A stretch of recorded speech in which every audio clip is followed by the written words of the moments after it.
Nora Gold is a scholar and a writer and an activist. She has many hats, many beautiful hats.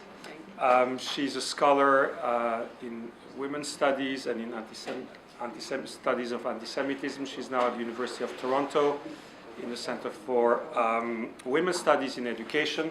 I don't know if that's women studying education or people studying women in education. It's everything. It's everything. It's at OISE, yeah. And she's also, as I said, an activist. She started JSpace Canada to fight against anti-Israeli sentiment or doctrine in Canada.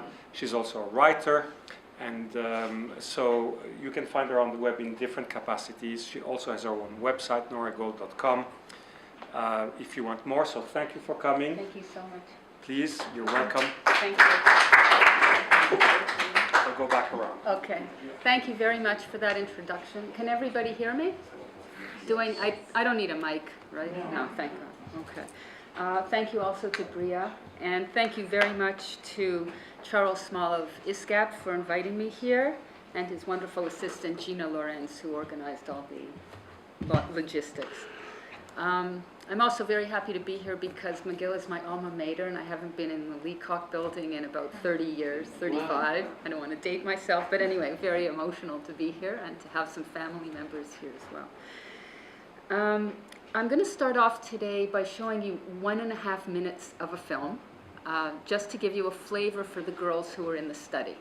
And this is partly because they're so wonderful and so beautiful, but also I've found when I've presented on this research over the years that very often it's hard for people to actually picture what a 10 or 12-year-old girl is like, what they think, how much they know, how much they understand. So we're just going to watch 1.5 minutes. I won't tell you anything about it until you've seen it. I have a really great teacher this year for Talmud and Gemara. It's really hard, but I like learning about things in depth, even though some of it's from like a long time ago, they don't even apply to us. It's like a different way of thinking. But I love like the holidays, I love them. So like I really like embrace teaching. I've heard that mainly the people who don't like Jewish people, or any certain people, I think that if the tables were turned and people didn't like them just because of their religion, they would maybe think differently. They say that we killed Christ, which I don't agree with that. That should be no reason to hate us. Do you think we did? I've heard stories, but I mean, he was Jewish. So, and I don't know, the people who put him on the cross killed him. We didn't kill him. Do you know who put him on the cross? Was it the Romans? Yeah. Well, there's like all Jewish people are rich, or all Jewish people have big noses, or something like that. I don't understand how all people can think that, or some people can think that all Jews are one way. No, and again, like, just the kind of jokes, like, sometimes I can make jokes, like, we all just make jokes. It's not something I'm against or anything. It's like, oh, hey, you need to learn to make fun of yourself. If everybody was the same, if there's this perfect image of everything being the same, takes you back to the Holocaust, you back to Hitler. Everybody had to have blonde hair, glue it. That's like, who says everybody has to be a certain thing, Everybody has to be different for them to be people. This is from a film that I made from the research, a 13-minute film, which if you want you can view on my website, noragold.com. It was, as you can see from this film, the girls were about 12 years old. Some of them were highly articulate and had thought about some of these issues over the 3 years that I interviewed them. So I will tell you about the study. I'll first talk about the research, and as I'm speaking, try to sort of keep these girls in your mind so that it's a bit more concrete, some of what I'm telling you. I'll talk for about 30 or 40 minutes at the most because I'm very eager to have discussion with you. I'm not going to go into a lot of detail, for instance, about data collection or methodology. I want to give you an overview and I want to discuss the findings, which are the most interesting part. And I'm also not going to cite all the references because there are a million references and it interrupts every sentence. It's really annoying. And if you want to read the whole paper, it was just published in the Journal for the Study of Anti-Semitism. Just came out. It's online. It's free. It's open access.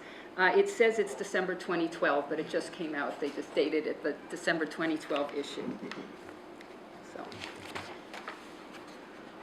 So as probably most of you know, anti-Semitism has existed for over 2,000 years. And since World War II, many scholars have sought to understand the phenomenon, including its causes and effects. One area that has not been empirically explored, however, has been the effect of anti-Semitism on contemporary Jewish children. There are historical accounts and memoirs written about, for instance, the effect of the Holocaust on Jewish children, memoirs written by survivors, for example. But there are no social studies, research studies using social science research methods that document and analyze the experience of contemporary Jewish children. This is a significant lacuna, given that anti-Semitism is and has been for the past couple of decades on the rise around the world. This includes Canada, which has a long history of anti-Semitism. I'm going to say these things even though I imagine many of you already know these things, but it's a brief introduction.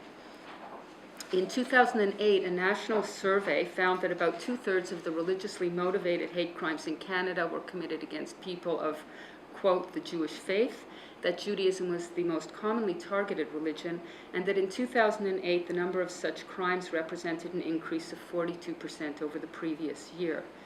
Children are not immune to the violence that surrounds them, including ethnically based violence, even when parents try to protect them.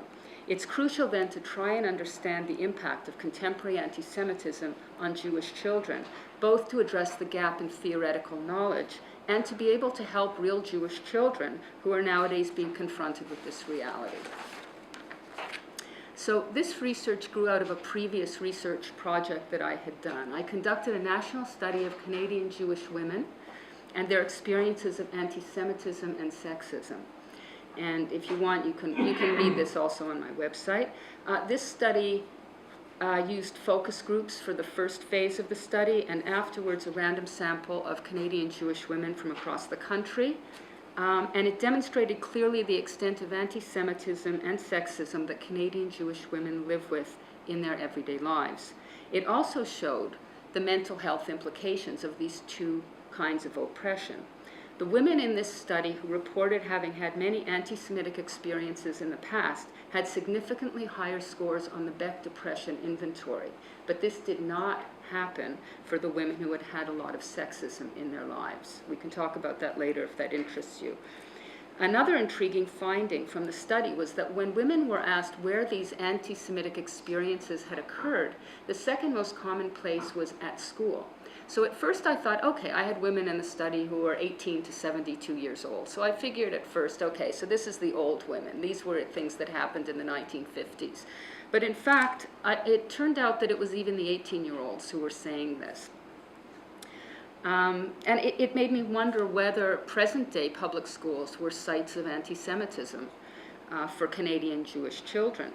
I consulted with colleagues in anti-oppression work in several Canadian school boards, and they told me that actually it's definitely a problem in at least some of the schools. However, when I searched the literature, no research turned up at all on contemporary Jewish girls or boys' experiences of anti-Semitism. Therefore, I started this project. In terms of conceptual framework, like the Jewish Women's Study, this is grounded in Jewish feminist scholarship, which focuses on the complex ways that the lives of Jewish women and Jewish girls are shaped by the dual oppression, quote, of anti-Semitism and sexism. This Jewish feminist work, of course, is part of the broader feminist literature on dual oppression, such as sexism and racism and so forth. Since this study of Canadian Jewish girls was originally conceptualized as an outgrowth of the study on Canadian Jewish women, I I included sexism, but the girls were not very interested in sexism, and they were, at the age of 10 or 11, they said, this doesn't have very much to do with me, but they were very concerned about anti-Semitism. So basically this study, which began as a study of sexism and anti-Semitism and the experience of Canadian Jewish girls, turned into a study of anti-Semitism. The overall objective was to examine the psychological and emotional impact on these girls of these experiences, to qualitatively explore what these experiences were, and whether the psychological and emotional impact was related at all to any characteristics of the families or the girls. For example, were girls from Orthodox homes having different responses to these kinds of events, or were they having different kinds of events than girls from non-Orthodox backgrounds?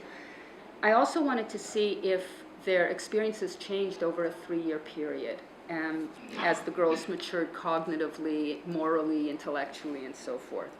So I used a longitudinal method where I interviewed the girls once a year over a 3-year period, and in addition to the individual interview, we had focus groups once a year.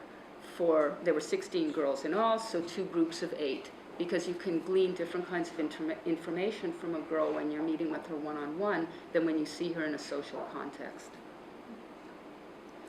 I'm not going to go into the details of how I found the girls. That's a lot of detail there. Simply I'll say that I was looking for girls from all kinds of backgrounds, not just affiliated with the Jewish community, and they were found through schools, community centers, word of mouth, and so forth.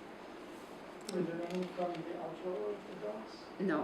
No, and I actually had trouble getting Orthodox participation, and I wouldn't start the study till I did. Now, the definitions of Orthodox and ultra-Orthodox can be complicated. I don't think they'd say Hasidish, but one of the schools was Netivot HaTorah in Toronto, and the girls, I think some might say that it was more than just modern Orthodox, which would say be associated, but they would not have identified in that way. I'm going to try to just go and leave you lots of time for questions at the end. In the previous project, we found that Canadian Jewish women's experiences of anti-Semitism and or sexism were related to their socioeconomic backgrounds and to the amount and kind of Jewish education they had received. So what I did in the Jewish girls study was I made sure that half the participants were from Jewish day schools and half, namely 8, were from public schools. I also made sure that the sample as a whole reflected socioeconomic diversity, and diversity in religious affiliation and the marital status of the parents. We also found in the women's study that there were no geographical differences in anti-Semitism across the provinces of Canada, which made me very happy, because there are studies showing that Quebec is the worst, and I found no difference at all, which made me very proud of my native town. And so the research justified doing all of the research in one city, and of course I picked Toronto for reasons of convenience.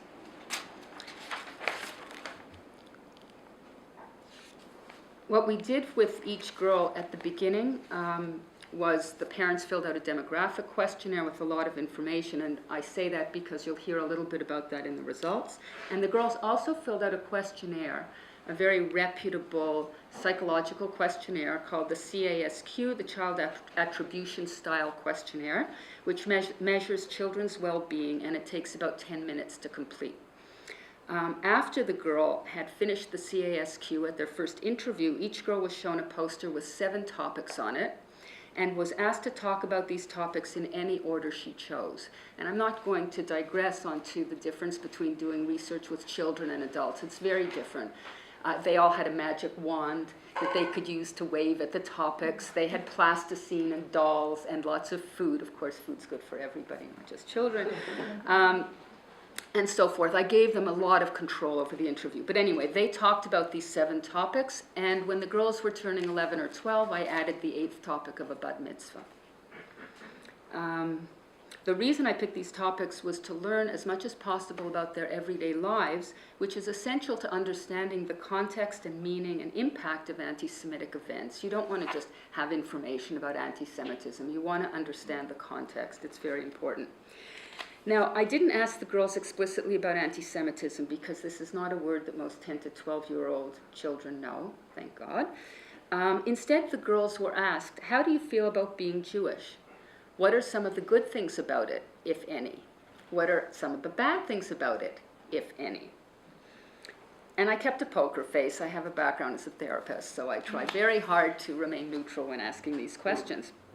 Has anything good or bad ever happened to you because you're Jewish? If so, what was it? How did you feel and react at the time? Now, if a girl mentioned an incident that seemed to her clearly anti-Semitic, she was asked why she thought that had happened, or why she thought things like that happen in the world.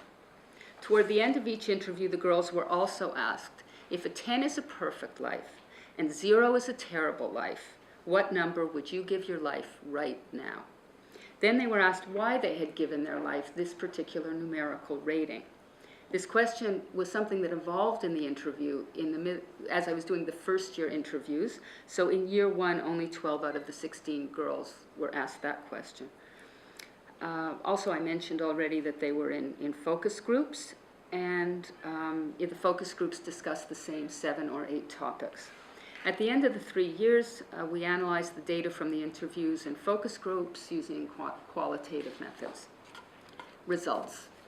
I made sure that rather than starting this little clip on the film with just anti-Semitism, I started with a girl talking about how she just loves Jewish studies. She just loves studying Talmud. It's so incredible.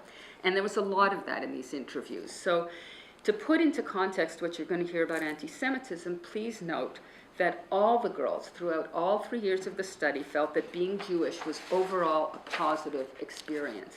They all liked the Jewish holidays. The family get-togethers they mentioned, the special foods, they mentioned, of course, presents. Some of them liked going to synagogue or, quote, believing in God. And others enjoyed learning Jewish history or Jewish languages. One girl said that having Hebrew was like having a secret language. She loved being able to talk with her friends. Several girls felt that being Jewish was, quote, important to them, and it made them feel very proud. A few girls also said they liked being Jewish because they liked being different. Finally, a girl in year 1 of the study, when she was 10 years old, indicated she liked Judaism because of monotheism, although of course she didn't yet know the word. This is what she said. I like being Jewish because you know that there's only one person out there who controls you. You don't have to worry about praising everything, like a God for this thing and a God for that thing. There's only one. I know I only have to trust one God. I thought that was so beautiful.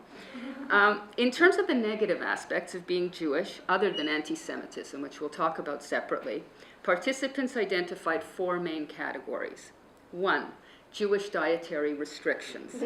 Having to keep kosher, fast on fast days, eat special foods on Pesach. They especially hated Pesach food, which some people can relate to even as adults, some can't. One girl admitted to cheating, quote, eating non-kosher food when she was away from her parents. And she made me promise not to tell. And of course, no one's identifiable by name here, so I didn't. Number 2, other religious prohibitions, not traveling on major Jewish holidays, and therefore having to miss field trips and things like that for the girls who went to public school. Not being able to pierce one's belly button because Judaism prohibits body piercing. This really upset one girl in particular. The 3rd category is feeling singled out because of being the only Jew or one of the only Jews in a class or in school, obviously, again, not in Jewish schools. And 4, attending Hebrew school or synagogue, which are boring. And this was said by almost many, many girls.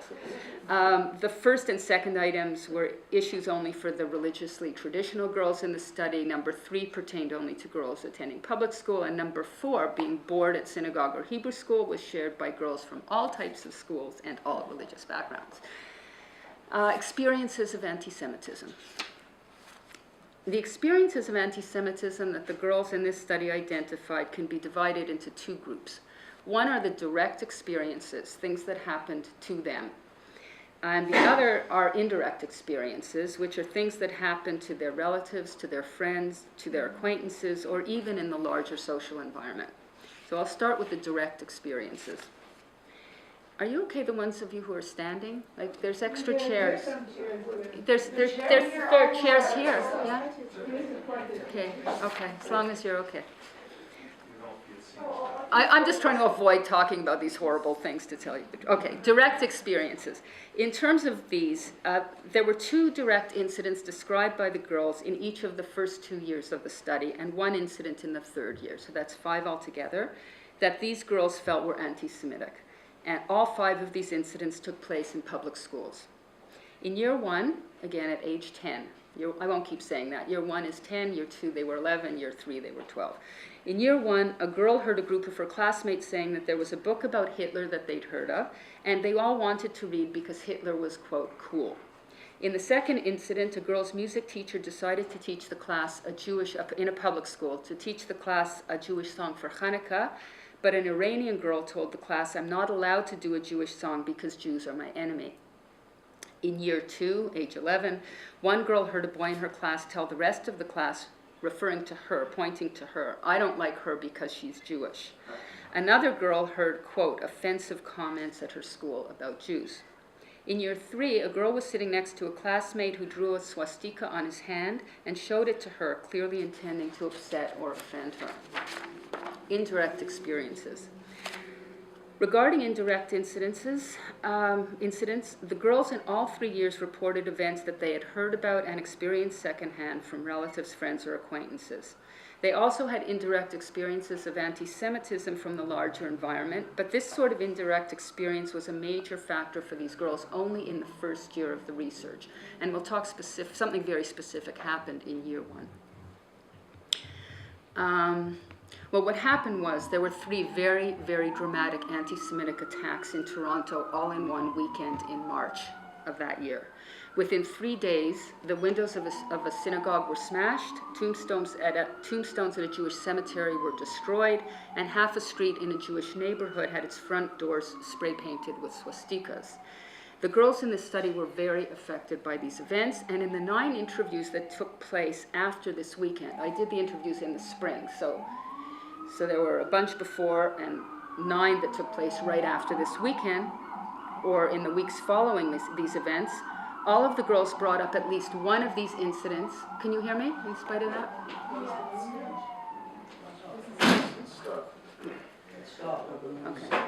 Okay, so all 9 girls, of course, because you closed the window. All 9 girls brought this up spontaneously, even the ones whose interview came 5 or 6 weeks later. Some of them also mentioned with concern the additional fallout from that weekend, for example, seeing anti-Semitic graffiti on the walls of the Jewish schools, their schools, and having to have guards posted there at the entrance doors. 2 girls were very upset about the cemetery desecrations because their grandparents were buried at the cemetery that was vandalized. 2 of the grandparents were, as a little girl said, in the front row, but fortunately none of their tombstones were broken. 2 other girls knew people living on the street where the doors had been spray painted with swastikas. One was a relative, a cousin, one was a school friend. The second girl was talking about her friend, and she was too young to be certain about the word swastika. Of course, I was happy she didn't know the word swastika. But she said her friend's house had been Suzuki'd, which tells you a lot about the background of some of these girls. It had been Suzuki'd, yeah. Another girl alluded to the high-profile murder 2 years before of an Orthodox Jewish man by a skinhead on one of the main streets of a Jewish neighborhood in Toronto, and she said she was a little scared of what was happening now in Toronto. A 4th girl said she was worried about, quote, the pushing down of the Jew. Now, in contrast to year 1, in year 2 of the study there was no such dramatic anti-Semitic events, and none of the girls mentioned incidents of anti-Semitic vandalism in their interviews. But 2 girls still did describe disturbing indirect events. In one, a girl was told an anecdote by her Hebrew school teacher. I won't comment here on why this teacher told this story to a class of 11-year-olds. This teacher's father's car had broken down and he had to call a towing company. So the tow truck arrives, and the driver asked her father if he wanted to stop somewhere on the way to his car for a coffee. And the guy said, no, thank you. No, I want to go straight to my car. So soon afterwards, the driver's phone rings, and it's his daughter. And he says to his daughter, I'm with this guy, and I asked if he wanted to stop at a coffee shop, but the Jew wouldn't buy me a coffee. Okay. So the teacher comes and tells her class this. In the second year 2 incident, a girl had a classmate, an Orthodox boy, who wore a kippah, yarmulke. One day he's riding on a bus, and a woman who was sitting down kept kicking him. He was standing, and, she's sitting here, and he's standing here, and she keeps kicking him. And he said to her, excuse me, you're kicking me, would you please stop? And she didn't say anything. She kept kicking him. It was very crowded, and he tried to move away, but he couldn't move very much. Then the bus got to her stop, and she stood up, and she was trying to get off the bus, and she gave him a push, and she said to him, move away, Jew boy. This was a good friend of the girl in the study. In year 3, also a year without any unusually dramatic anti-Semitic events, 8 girls described indirect incidents. One girl had a Hebrew teacher, and again, the Hebrew teacher told the class this, who worked part-time in the shul and answered the phone there. One day she picked up the phone, and it was an anti-Semitic hate call. The woman on the other end of the line started screaming obscenities at her, including, you Jews are the fault of every death in the world. Another girl said she knew people who'd been insulted that year or made fun of because they were Jewish, for instance, being called a dirty Jew. A third girl was told a joke by a Jewish boy who had had it told to him. I'll just repeat it, it's revolting. What's the difference between a Jew and a pizza? Pizzas don't cry in the oven. She was freaked by that, needless to say. In year 3, some of the girls also spoke about anti-Semitism in the larger environment. This is, of course, consistent with developmental changes these girls were undergoing at age 12, especially since many of them for that year were switching from elementary school to middle school. That's how they do it in Toronto, and were becoming more interested in and aware of the world around them. In year 3, 2 girls brought up the anti-Semitic vandalism in Toronto 2 years before, one of them having seen it on the news. So they were already starting to watch the news and the internet and so forth. 2 other girls read in the newspaper or heard from someone else about the Jews in Iran being forced to wear an identifying symbol on their clothing, quote, like a Jewish star. Another girl referred to how dangerous it was to be a Jew in Afghanistan nowadays because that country is, quote, strongly anti-Semitic. Anti-Semitism, the Holocaust, and Israel. Now, in these interviews, I never used the word Holocaust, not once. I never brought up Israel, and the girls brought up these 2 things over and over and over again. It was very, very dramatic. To me, it happened extremely often and always spontaneously. In these girls' minds, there were clearly strong connections between anti-Semitism and the Holocaust, anti-Semitism in Israel, and the Holocaust and Israel, that whole triangle. This happened more frequently as the girls grew older. In years 1 and 2, a third of the girls related anti-Semitism to the Holocaust, but in year 3, it was more than half. Similarly, regarding Israel, in years 1 and 2, about a third of the girls related anti-Semitism to it in Israel, but in year 3, this nearly doubled with about 2/3 of the girls, 64%, bringing up Israel spontaneously. Starting with anti-Semitism and the Holocaust. Starting with year 1. So in year 1, one girl, after talking about the anti-Semitic vandalism in Toronto that weekend in March that I mentioned, said, it's like the Holocaust again. And 2 other girls expressed the same idea. One of these girls went on to say that the Holocaust scares her, quote, because I can't believe they did that and stuff, and like, I could never survive and stuff. In year 2, the girl who described the incident with the tow truck driver, after saying, the Jew wouldn't buy me a coffee, she continued, which is sad. I was sad that someone would say something like that, especially after the Holocaust and stuff. And also that guy, the internet denied the Holocaust. I don't know who he is, but I heard it on the radio. Well, it's not as bad as that. The incident of the tow truck isn't as bad as that, except it's still that's how it all started, Well, with people excluding Jews or saying bad things about them one by one. And then it got bigger and bigger. and then the concentration camps. Similarly, in year 3, the girl who related the story about the anti-Semitic phone call at the shul then began speaking about an anti-Semitic incident that had happened not long before in France, and then she went right into talking about the Holocaust. Wow, there's people in my area doing this. It's pretty scary. Like, if this were to ever happen again, which it could. Like, did you hear about the thing in France with the guy who got tortured? Like, these things are still happening, and if it comes back again, I don't know if we're going to be able to, deal with it anymore. So many of us are lost. Like, to think 6 million, how could this many people be lost? Some of these girls seem to have been encouraged to think about the Holocaust by being given books to read about it by their teachers or parents. In year 1 of this study, only one girl mentioned reading a Holocaust book, but in years 2 and 3, about a third of them referred to books they were reading about the Holocaust, usually for school, but also, not always, sometimes at home. We can talk about this after. I think it's a very important point. In addition, in years 2 and 3, the girls alluded to other types of Holocaust-related educational experiences they had been exposed to. One saw a movie about it, one saw a play, and one was taken to visit a Holocaust museum. These girls were very affected by these experiences.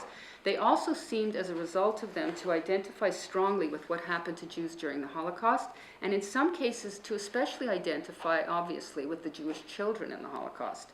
For example, one girl in year 3, age 12, spoke about pictures she saw at a Holocaust museum, including photographs of Nazis making people remove their clothes. She says, if they didn't strip, they'd be killed. This wasn't in... Anyway, obviously she was talking to me after coming back from the museum. If they didn't strip, they'd be killed. Or they tested with little boys, 5-year-old boys, to see how long they can go without food.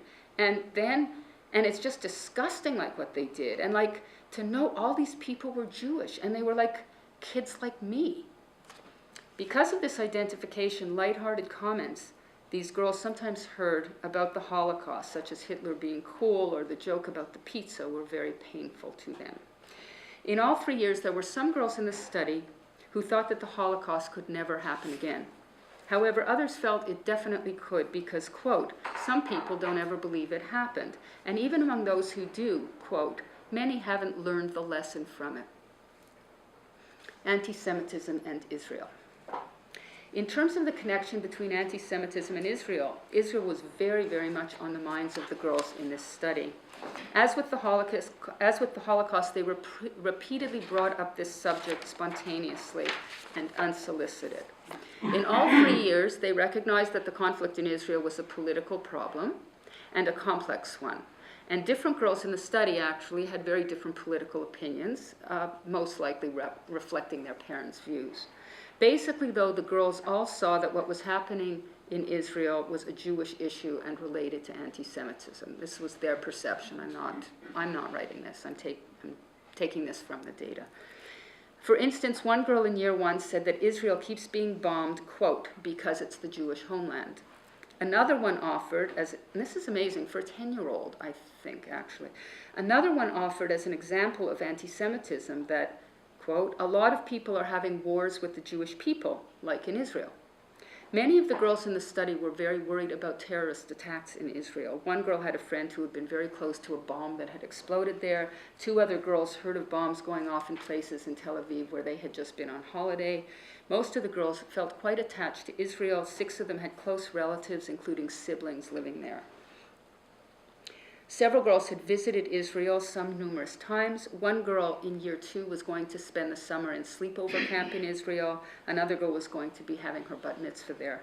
Because of all these personal, cultural, historical, and religious connections, any attack on Israel, physical or ideological, was experienced by these girls as attacks on them as Jews, and therefore as anti-Semitic events. For example, in year 2, one girl's sister, who was a university student, came home very upset because there had been an anti-Israel rally on her campus, which to this girl and her whole family was an anti-Semitic demonstration. Similarly, in year 3, another girl heard from a friend of hers that one day she was strolling through a mall with her friend, and this friend was wearing a t-shirt with the insignia of the Israel Defense Forces, the Israeli army on the front. Someone walking by them made a face and a rude gesture towards her friend's shirt, like, ugh, that's disgusting. The girl in the study who heard this story was she heard this story from a friend of hers. It didn't happen to her directly. The girl in the study who heard this story was very, very distressed and said that although she too has the same Israeli t-shirt, after this incident she's not going to wear it anymore when she goes to the mall, quote, just in case. In year 3, age 12, 2 girls in the study commenting on the political situation in Israel were clearly trying to view it with some objectivity, and were obviously struggling with the competing claims of Jews and Palestinians for the land. For example, one girl said about the Palestinians, in their Bible, they kind of think that we're on their land. Like, they think it's their land given to them by their people, which it also says in ours, and they can't both be true. We think ours is right, but obviously from their point of view, they think theirs is right. Like, we think they're evil because they want to steal our land from us, but they probably think we're evil because we have their land and we won't give it back. 2 other girls in year 3 commented on the role played by the Canadian media in influencing the way many Canadians regard Israel. For instance, you don't really hear about the good stuff that happens there, you only hear about the bad. In general, the girls in this study were very disturbed about the lack of peace in Israel. One girl in the first year, after talking about a terrorist attack, said, everything that's happening in Israel right now makes me really sad that so many people are dying and getting injured with, well, not really a reason, well, not a good reason, because it's just not right for someone to do such a thing, and people shouldn't even think about doing stuff like that. And what my question would be is, why were weapons invented? Like, why were guns and bombs and stuff invented in the first place? Because right now, they're not coming to any good use. This view was also echoed by several other girls over the 3 years of the study. And in year 2, 2 girls out of 15, there was attrition of 1 in the second year and 1 in the third, so 16 in the first year, then 15, then 14. In year 2, 2 girls out of 15 gave their lives lower ratings, an 8 instead of a 9, and a 7.5 instead of an 8 instead of a 9, because of the lack of peace in Israel. Now we're at the Holocaust and Israel, the last side of the triangle. With reference to this connection, and implicitly the 3-way connection between anti-Semitism, the Holocaust, and Israel, with some of the girls, it was very noticeable how they switched seamlessly back and forth between these 3 topics. For example, one girl in year 1 talking about the Holocaust said, I don't think the Holocaust would happen now, except in Israel. And then went on to talk about the bombs going off there. Another girl in year 1 said she worries about anti-Semitism and what's happening to Jews around the world because, like in Israel, how there's when there's so many bombings and stuff, well, the Holocaust is obviously worse, but this is still really bad. A third girl referred to a Holocaust book she'd read where the girl in the story had had her parents taken away and people around her were getting shot. The girl in the study then said, and sometimes you hear on the news just people who've done bad stuff to Israel, if they want the land of Israel, they'll just go to war because they want the land. And then people just war, and then people die. Another way in which the Holocaust and Israel were connected conceptually for some of the girls was through the idea of historical anti-Semitism and the way Jews have often been unjustly blamed by the countries in which they've lived. One girl in year 2 said that she saw Israel as getting all the blame for the problems in that region, and then she continued. That's how World War II started, because Hitler convinced Germany that everything that's a problem, that's wrong with the world, is because of the Jews. Like the Russian president or something like that. He told his country, he was really bad. He took advantage. Obviously this is the way, these were her words. He always took the money and everything, and when they would complain, he goes, it's all the Jews' fault. Everything that's bad is the Jews. The associations in these girls' minds between anti-Semitism, Israel, and the Holocaust were very striking, and I'll refer later on in this paper to the implications of this. the emotional and psychological impact of anti-Semitism on these girls. The direct and indirect anti-Semitic incidents described above had both emotional and psychological effects on on the girls in this study. In all 3 years, when the girls were recounting these anti-Semitic experiences, they also expressed feelings of fear and anxiety. And although most of them thought it unlikely that anything bad could happen to them in Canada because they were Jewish, some felt otherwise. In year 1, for example, one girl said she could see something bad happening to her in Canada because she was Jewish.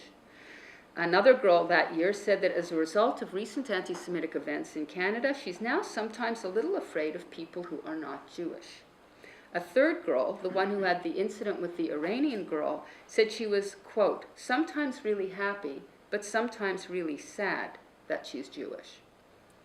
In year 2, after telling the story about the boy being kicked on the bus, this girl said that she was glad that, unlike Orthodox Jewish boys with their kippah, she is not identifiable as a Jew when she goes out in public. She thinks she is safer that way. That same year, another girl, talking about her public school, said, I don't point out that I'm like a Jewish person. If somebody doesn't ask me, I'm not going to tell everybody I'm Jewish. I don't fully make myself a contact.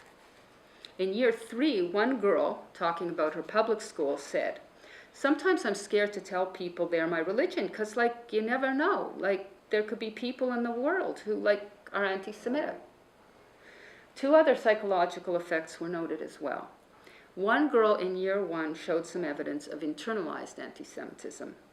I wonder, she said, if I wasn't Jewish, would I make fun of Jewish people? I just wonder that. And in year 2, several weeks after her bat mitzvah, which was a very positive experience for her, joyous, and she was proud of it and everything else, one girl spoke about the possibility of converting to Christianity because of the dangers of anti-Semitism. Quote, sometimes I feel like I want to be Christian because I always hear about this stuff about people killing Jews because they're Jewish. I usually hear about it in Israel, but sometimes near me, Toronto. I think once I heard about this guy, he shot someone because he saw he was Jewish or something, and so he shot him.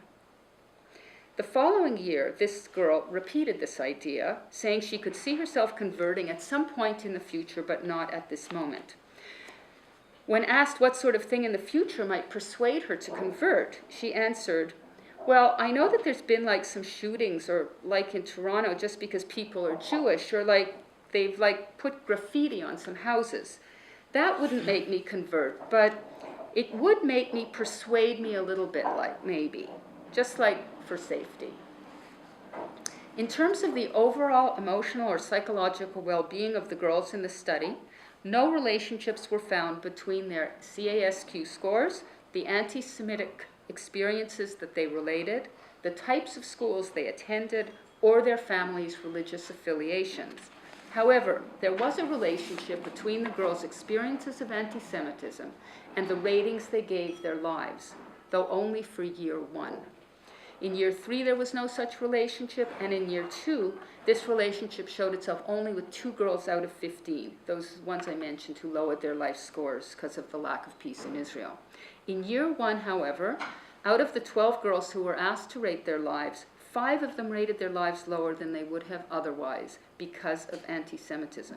This appears to be related to the weekend of anti-Semitic vandalism in March of that year because all 5 of these girls had interviews that fell after that weekend rather than before. These 5 girls came from both kinds of schools and all religious backgrounds and constituted 55% of the girls interviewed after that particular weekend. When asked the reason for the lowered rating, one girl who had given her life an 8 instead of a 10 said, because I'm really happy with everything that's happening to me, but people for our culture, things aren't so good. Someone else who lowered her score said, because of what goes on to people who are Jewish. The fact that 5 out of 12 10-year-old girls in year 1, 41% of the whole group, rated the quality of their lives lower because of anti-Semitism, strikes me as disturbing. Given the well-established relationship between cognitive and emotional processes, it's important to understand how these girls not only felt about anti-Semitism, but also how they thought about it. All the girls in the study who described anti-Semitic incidents were asked why they thought that incident had occurred, or why things like that happen in the world. Below are some of their answers according to each year of the study. Year 1, age 10.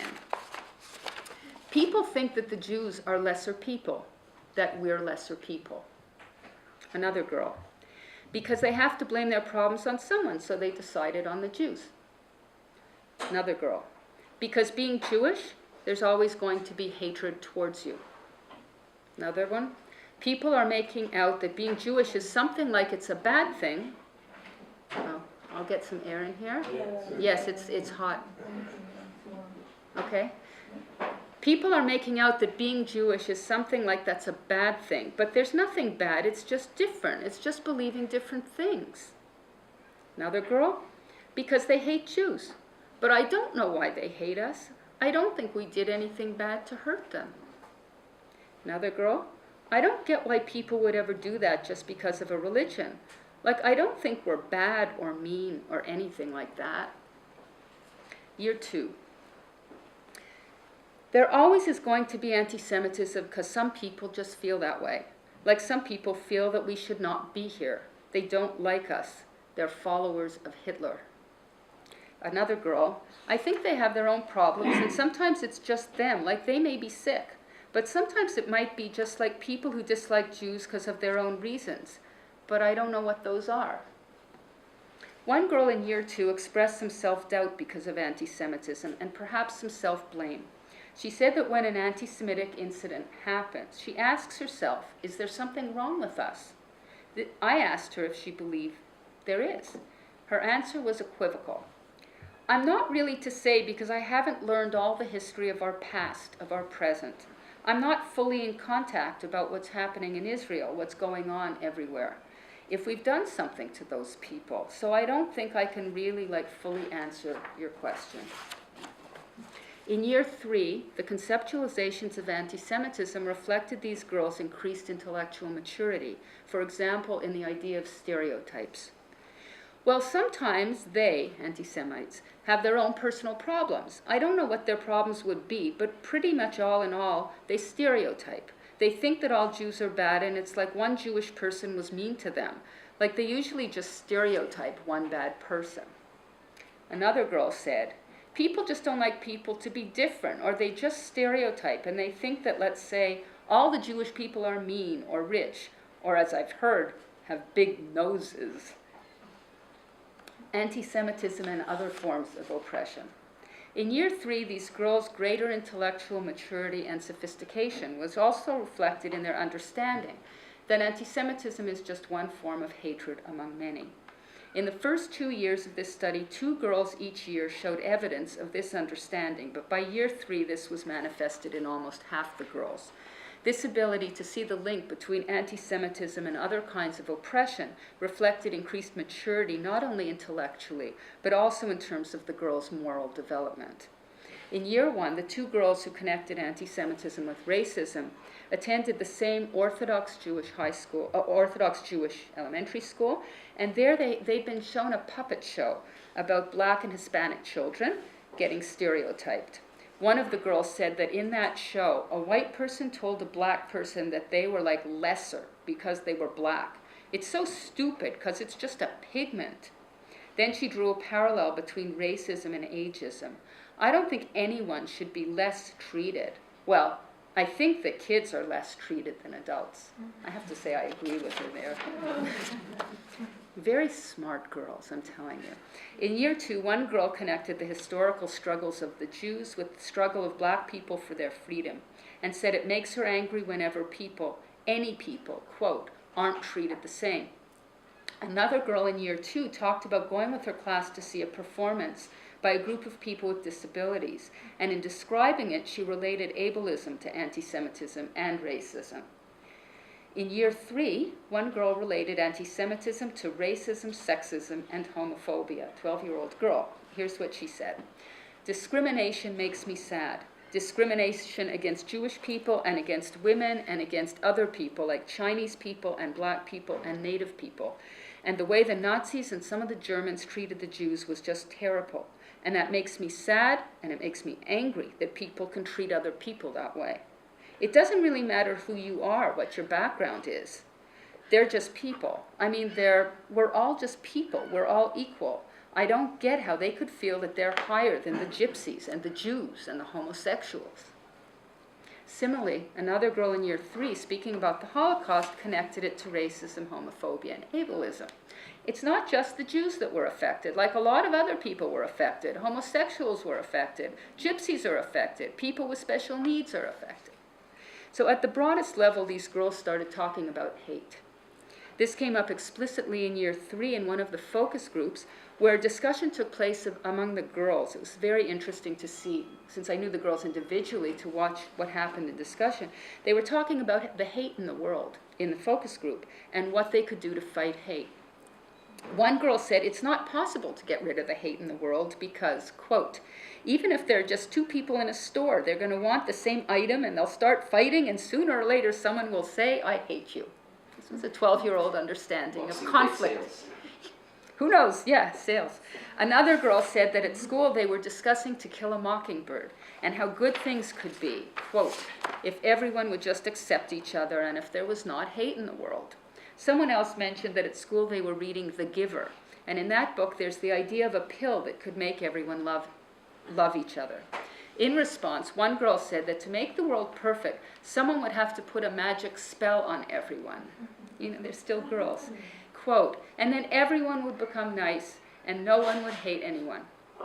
Finally, one girl said, we need more love in the world, less hate.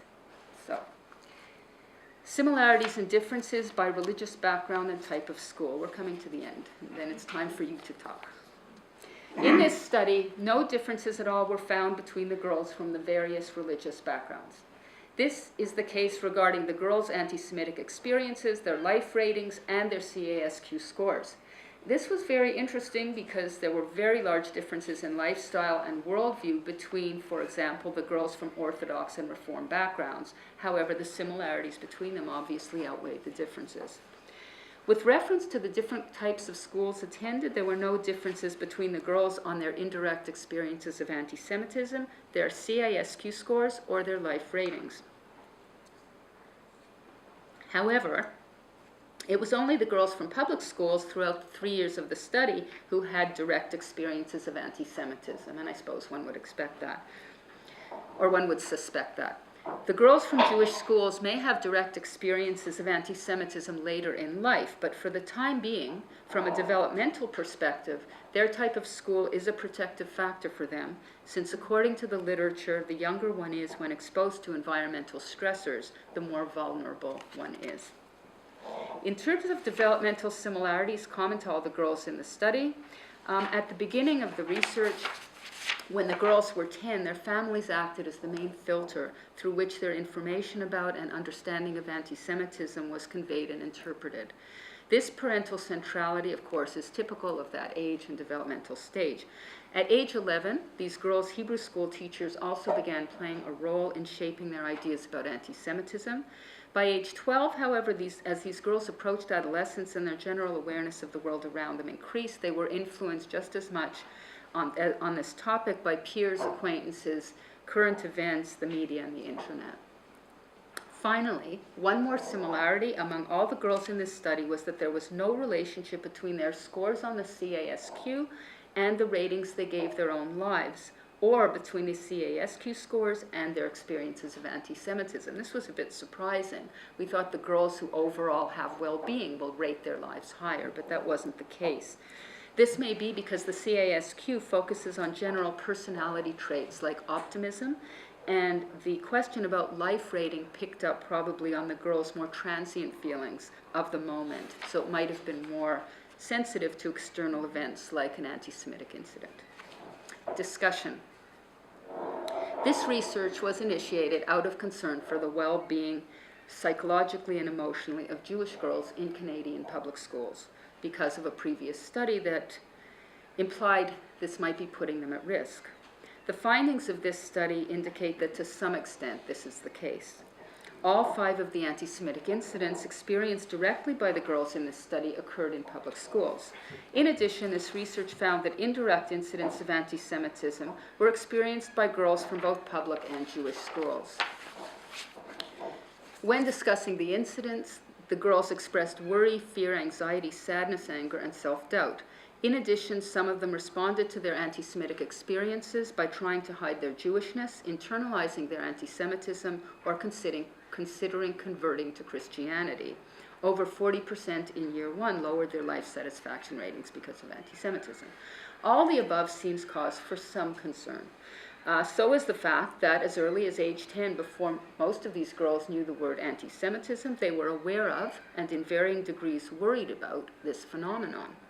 In that first year and in the 2 subsequent years, they were able to identify by name those countries where they had heard anti-Semitic incidents had occurred, such as Afghanistan, Iran, France, and Russia. And they also grasped with remarkable acuity that the essential characteristic of today's, quote, new anti-Semitism is anti-Israelism. As previously noted, these girls also repeatedly connected anti-Semitism with the Holocaust. This connection appeared to be encouraged by Jewish schools and by some of the parents, and although this focus on the Holocaust gave these girls some sense of Jewish history and identity, it also seemed to give them an increased sense of personal vulnerability. In addition, it was striking how, for some girls, the Holocaust was a barometer against which they measured their own experiences of anti-Semitism. E.g., the Holocaust is obviously worse, but this is still really bad.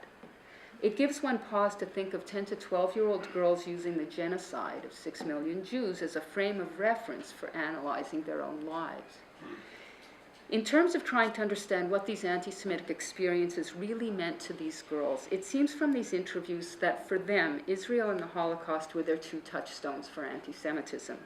The Holocaust, on the one hand, was anti-Semitism past, and Israel, with its struggles, anti-Semitism present and future.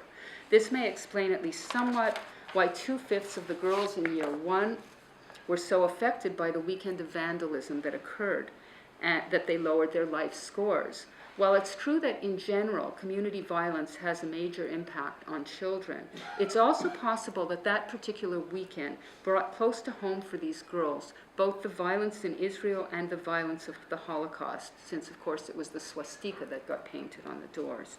This dual image, both aspects of it being about collective annihilation, past or potential, would have greatly intensified the psychological impact on these girls of that weekend's events. In terms of future research, which someone asked me about before, this project was just a first step toward understanding how Jewish girls and Jewish children in general experience and are psychologically affected by anti-Semitism. Additional research is absolutely necessary to build on this work.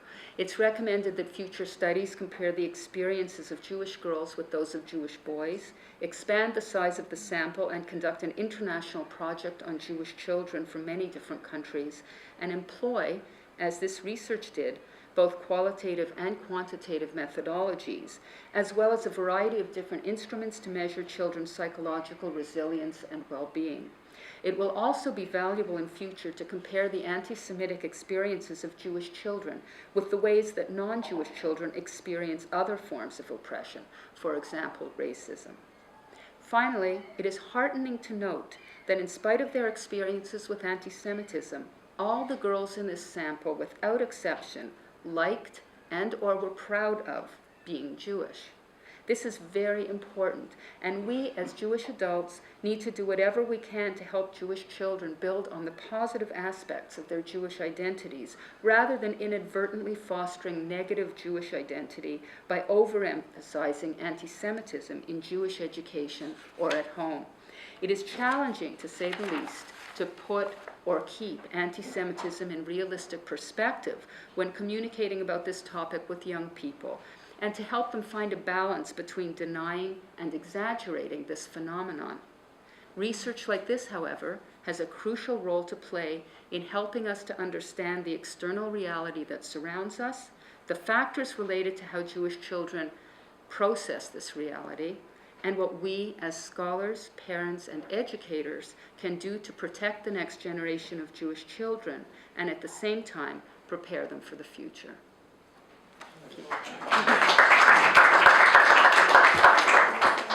Sure. When you analyzed the backgrounds of the children, did you ask whether they were children of survivors, grandchildren of survivors?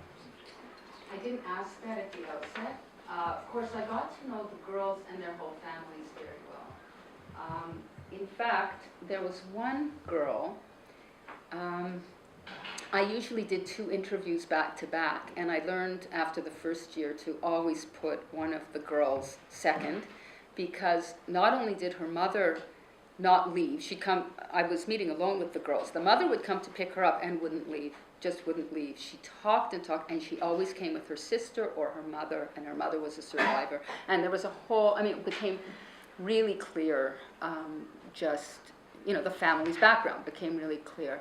I know the backgrounds of the girls well, and I believe that was the only child from a family where a grandparent was a survivor. Okay, so first I will answer the question about were they the same girls in all 3 years. Yes, they were.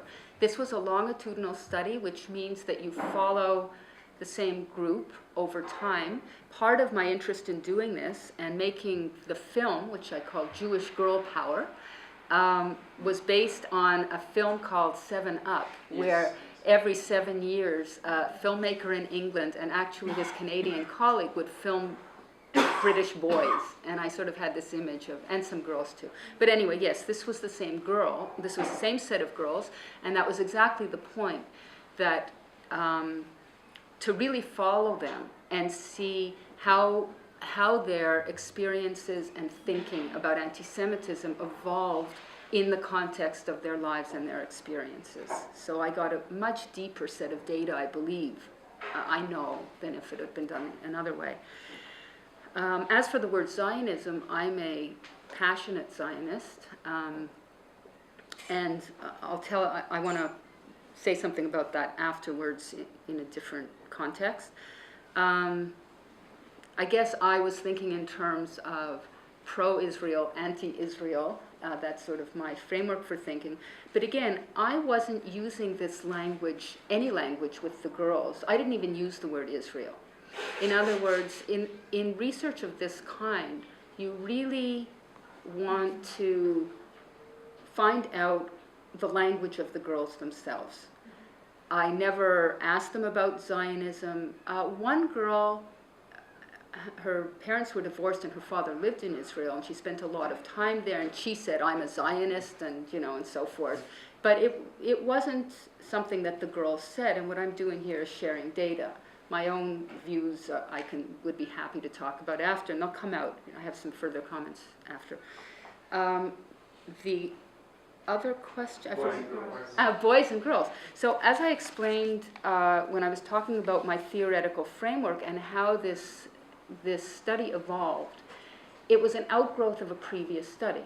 It wasn't, I didn't sit down and say I want to do research on Jewish children.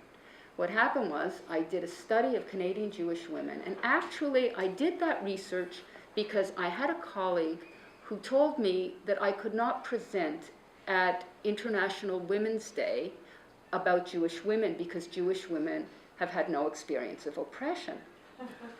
And I said, we were both... Jewish husbands. Sorry? What about Jewish husbands? Jewish husbands, well, I don't know. But that's a separate research thing. We were both tenured faculty at the time. I said to her, can I give you something to read? And she said, I don't have time to read. A tenured professor doesn't have time to read. I said, can I come speak to your class? She said, there's no time in any of my classes. So I went to get an article to give her, which would parallel racism, sexism, and anti-Semitism, sexism, and I couldn't find one. And I said, okay, I'll do it. I actually didn't anticipate that the anti-Semitism was going to be a big thing. I was floored.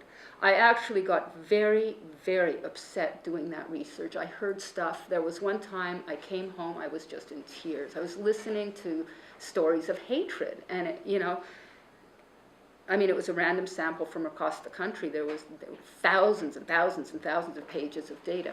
Anyway, when I saw this thing about this finding that the second most common thing was that it happened at schools, and that it was still happening at schools. And my colleagues who wouldn't allow themselves to be quoted, who worked in anti-oppression in public schools, all right, I'll tell you, but don't quote me, that it's really hard to be a Jewish kid in a public school now. I said, all right, I'll do it. I'll do this as a continuation. I did Jewish women, Canadian Jewish women. I'll do Toronto Jewish girls. I wouldn't want to generalize to all of Canada, although I suspect from what I hear anecdotally that much of it can be generalized.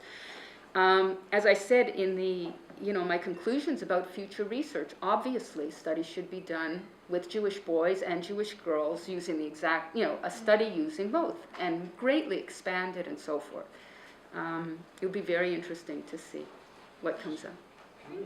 I'd like to just say another word about Zionism, because I'm an Israeli citizen having made Aliyah. I think my Zionism is a central piece of my life. And when I finished this research, I mean, I've helped to co-found 3 Canadian Zionist organizations, and most recently JSpace Canada, but 2 others before that. And at one point I decided that in addition to doing political activism, because one obvious question that just, you listen to this and you go, what can we do about it?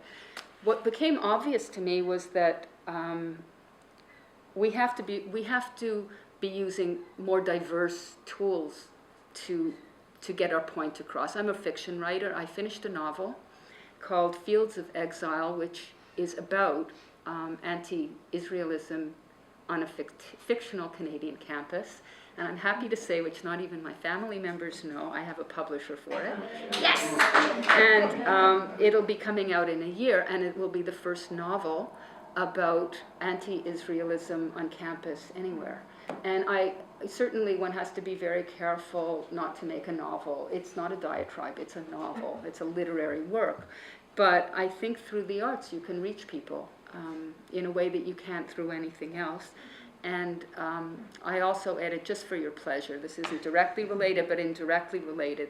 I founded and edit an online literary journal called jewishfiction.net. And you can just watch it. We have famous writers from around the world, 11 languages in origin. Anyway, new issues out on Thursday, but jewishfiction.net. Just enjoy it for fun. Yeah.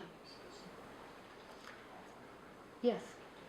I'm sure you must have thought about it. Any chance you might do a similar study with Israeli girls who are exposed to terror attacks, to stone throwing and this and that? Yeah. There's a lot being done. Actually, there's a lot of research in Israel on the effects of Intifada 1, Intifada 2, and post-Intifada, on life. One very interesting set of studies was being done, I think it was completed, a study comparing the effects of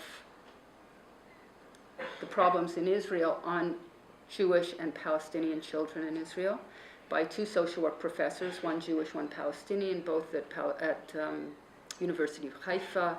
I think it's really important to put this kind of work in context. I'm a proud Jew. Jews are my people, but we're part of a world, and this is, hatred is about hatred, and the more parallels you draw and the more alliances we build, the better for all of us. I really think one has to understand anti-Semitism in that context. I have a friend and colleague who is doing, I think he does child welfare research in I think he's up to about 15 countries. He's an amazing sort of world expert on children. And last week he and I spoke about any way you could sort of sneak in a question. We sort of play with that idea, and I would love it if at some point he would try and do a cross-country comparison, tying it in with other kinds of psychological and emotional problems with children, forms of abuse and so forth. His field is abuse. There is research on there's all sorts of research on Holocaust survivors and on the second generation, on the children of Holocaust survivors. But you're touching on a really important point, and I'll I'll put out my opinion here, which is just my opinion, and obviously there are many opinions on this point. I hold in really high esteem, I would almost say reverence, Jewish educators and Jewish teachers who spend their lives trying to convey, to pass on to the next generation a sense of Jewish identity. Some, however, I find, use the Holocaust in a way that I consider problematic.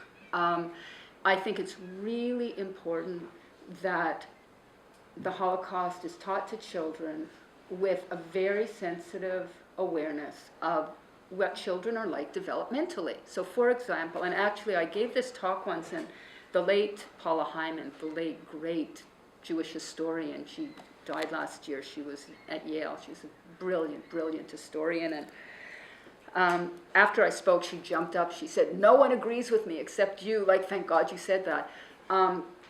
Basically, children who are, for example, 8 years old, in grade 3, who are read a story, a vivid Holocaust story, quote, for children, come home, and Paula said this happened to her daughter, and I know other people it's happened to, they come home, and because at age 8, you're just, I mean, you read your Piaget, you're only just beginning to really get a sense cognitively of time and place, and what's real, and where the boundaries are. The average 7 or 8-year-old will come home and think that it happened next door. They don't understand what it means 75 years ago, across an ocean. It is nothing short of traumatic. And now, some Jewish educators who insist on teaching this material really young, and the more shocking the better, it's instant Jewish identity, and they'll defend it that way. They have to know their heritage. They don't have to know at 7 o'clock, at age 7, that people were experiments were done, and people were gassed, and children like you. I'm sorry. Would you do that to a child? Would you take a child downtown to see the body of somebody who had been raped and murdered? Of course not. But anyway, I don't want to, perseverate on the point. I'll just finish. I'll just finish the point. I think his Holocaust education is so important, and it's a crucial, crucial part of our history. And I think there are wonderful ways to teach it, and people who teach it wonderfully. And I'm just saying, I'm just cautioning, like when I talk to some of these girls, and they and their mothers, and some of the mothers were furious. She came home crying for weeks. She didn't sleep for weeks. That's what I'm reacting to. I obviously think it's an essential part of Jewish education. Well, Yes? I'm just wondering, when I was 10 years old, I had no idea what rape meant. Yeah. And I think, analogously, yes, of course, Holocaust education is so important, and of course, yes, you do need to teach the full extent. However, if you wait, you wouldn't teach kids in 8-year-old kids about what rape is. You just because you wait a couple extra years does not mean that they're never going to learn about it. We had a Holocaust unit in grade 6. At my Jewish elementary school. It was perfect. Mm-hmm. We were able to understand it. That's an excellent age. They were able to deal with the shock factor, and et cetera, et cetera.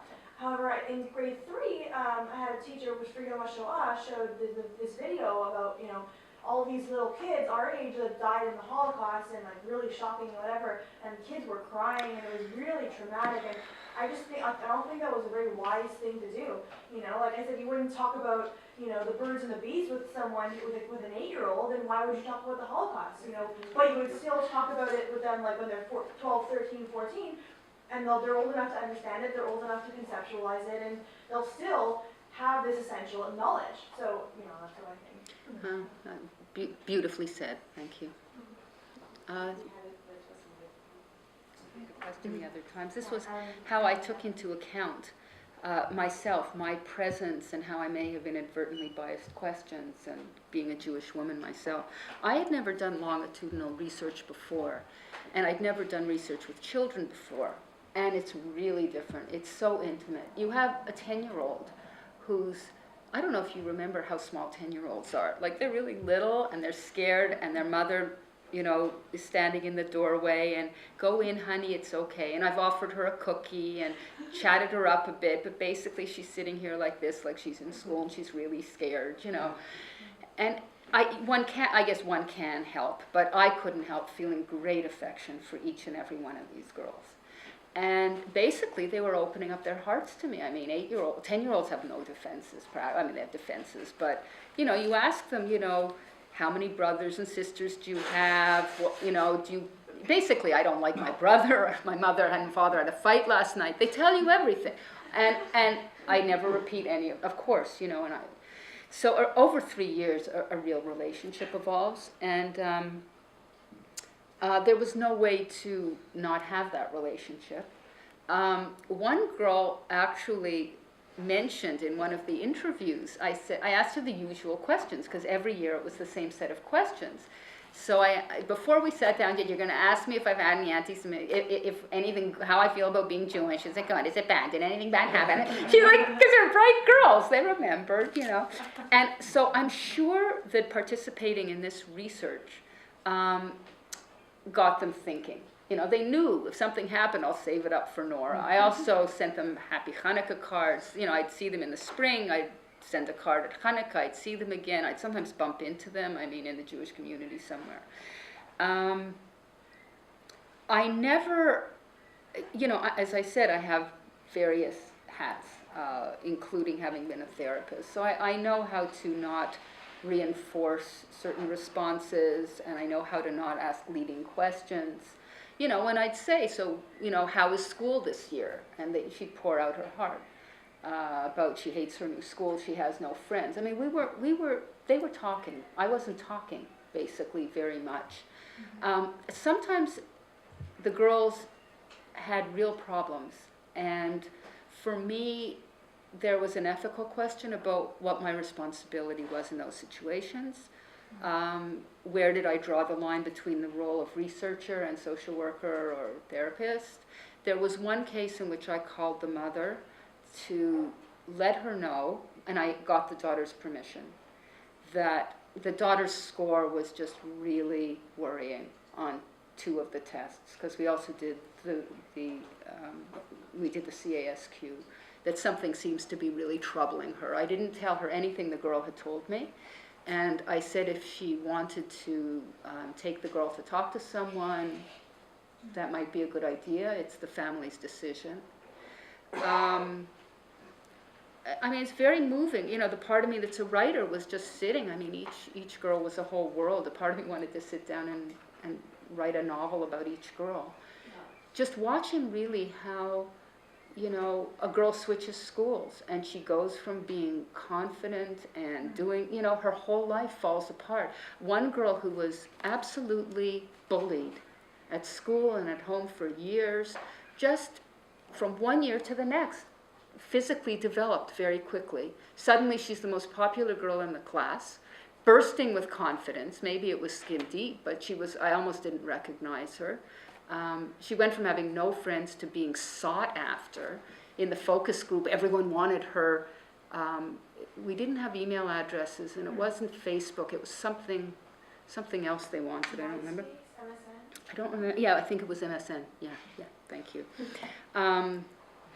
But anyway, I think all my years as a therapist made me very sensitive very aware. And also, I mean, this was feminist research, and that was complex too, because in feminist research, it's a matter of theory and practice that you lower the boundaries. You know, in feminist therapy with adults, for example, you would say, you know, I too am a woman. I understand what you're describing. Obviously, I wasn't going to lay anything like that on the girls. I never talked about myself. Once a girl said, you know, I feel so lonely. Have you ever felt lonely? And I said, everyone feels lonely sometimes, you know. But no, this wasn't my time or space. The camera was on them, you know, and everything. They're hot everywhere. The question was, she'd like to hear a bit more about my book. I've been very involved in the issue of anti-Israelism on campus. I was a professor, tenured professor for 10 years at McMaster. This was 90 to 2000, and it was a different world then, and it wasn't at McMaster per se. Everything really was starting, you know, by the time I left.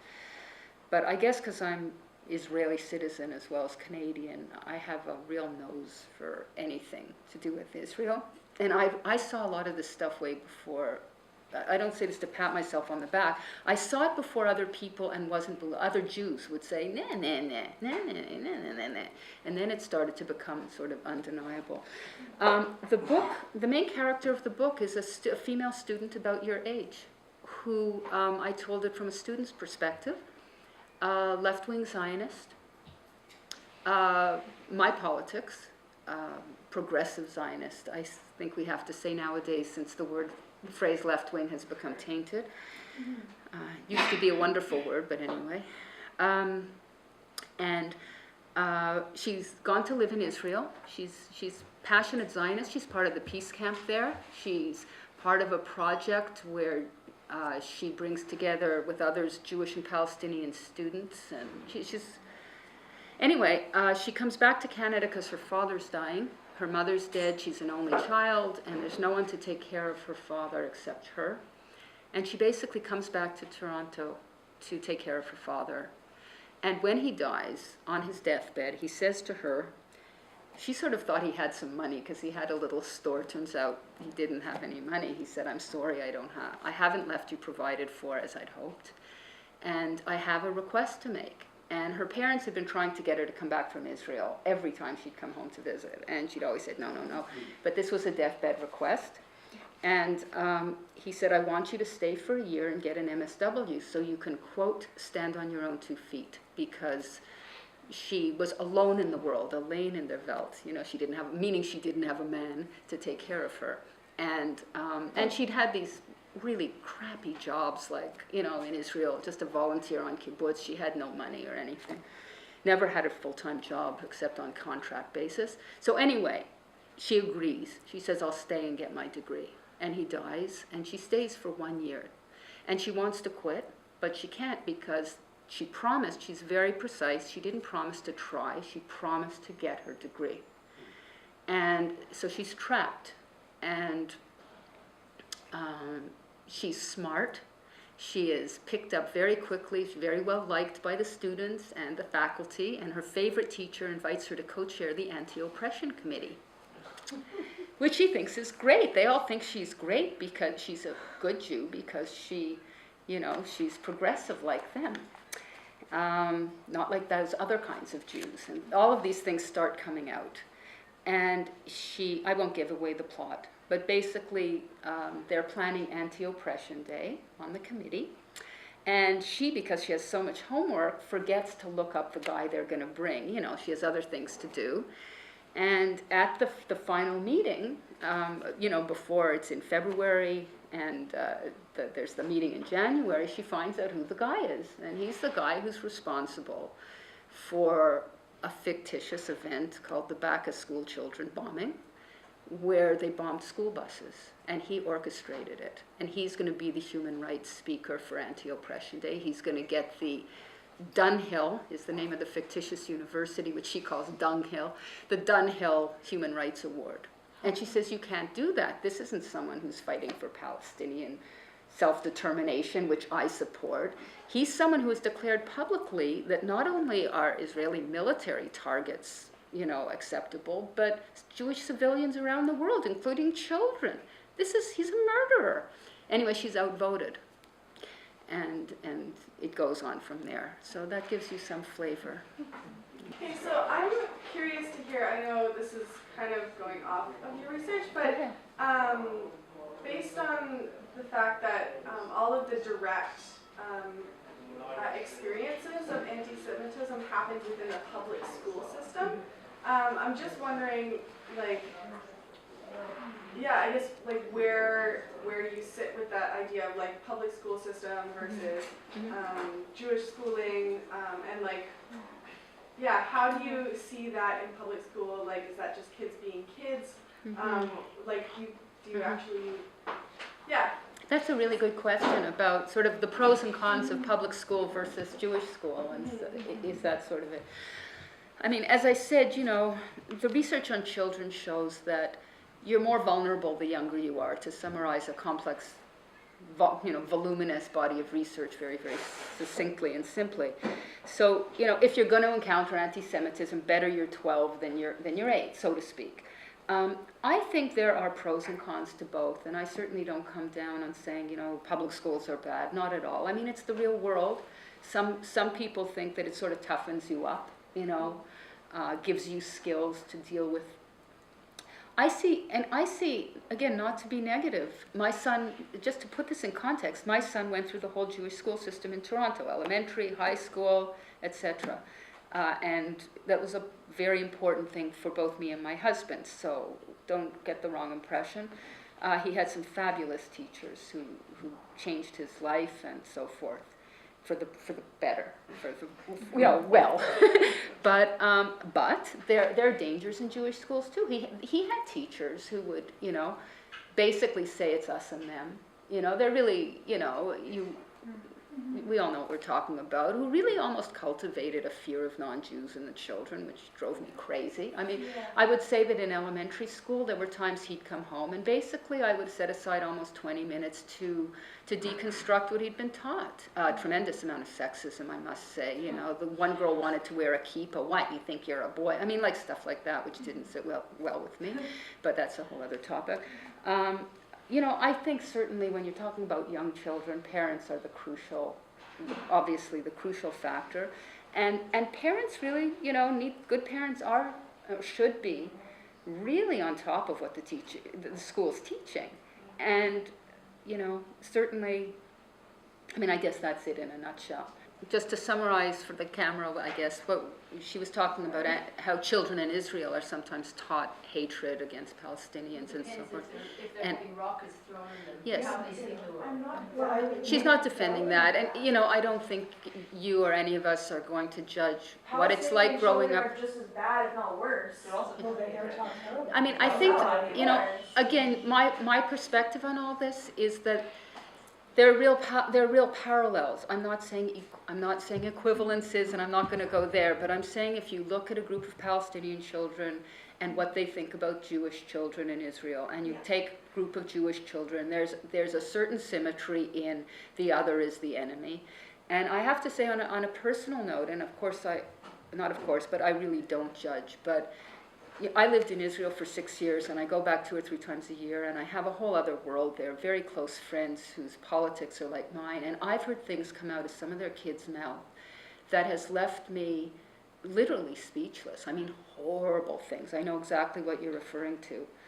And I know actually some people in Israel who are putting together there are programs to teach Israeli youth about democracy and respect and coexistence, needed now more than ever, because hopefully that will be the future, some sort of coexistence. I felt a number of things. I mean, when I came out of this, and again, this is rather crude, but most conclusions from qualitative research, because you know, the creation of theory is by definition sort of a crude process or a vague process at that level.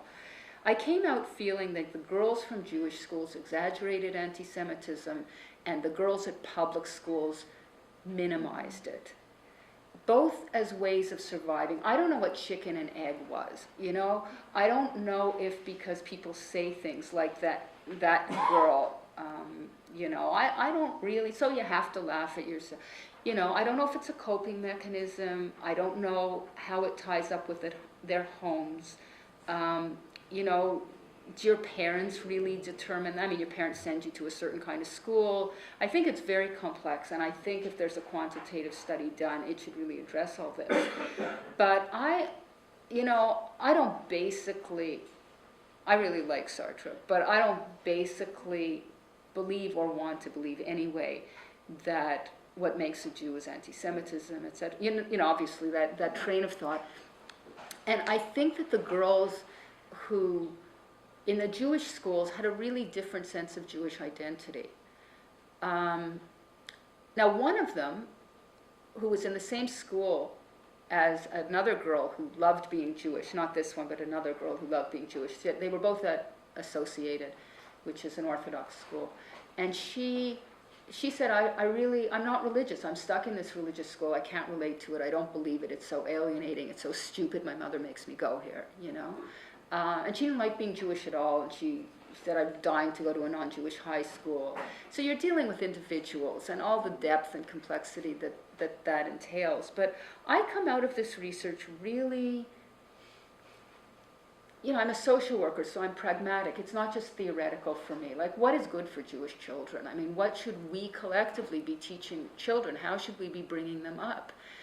And I don't really think it's about what school they go to. I really think it's about how they're taught to see the world, that there are good Jews, good non-Jews, bad non-Jews. There's hate in the world. How do we situate ourselves in relation to that? How do we help other people with their struggles, in which case we can also ask others to help us with anti-Semitism. How do you build alliances? This is really my view of the world.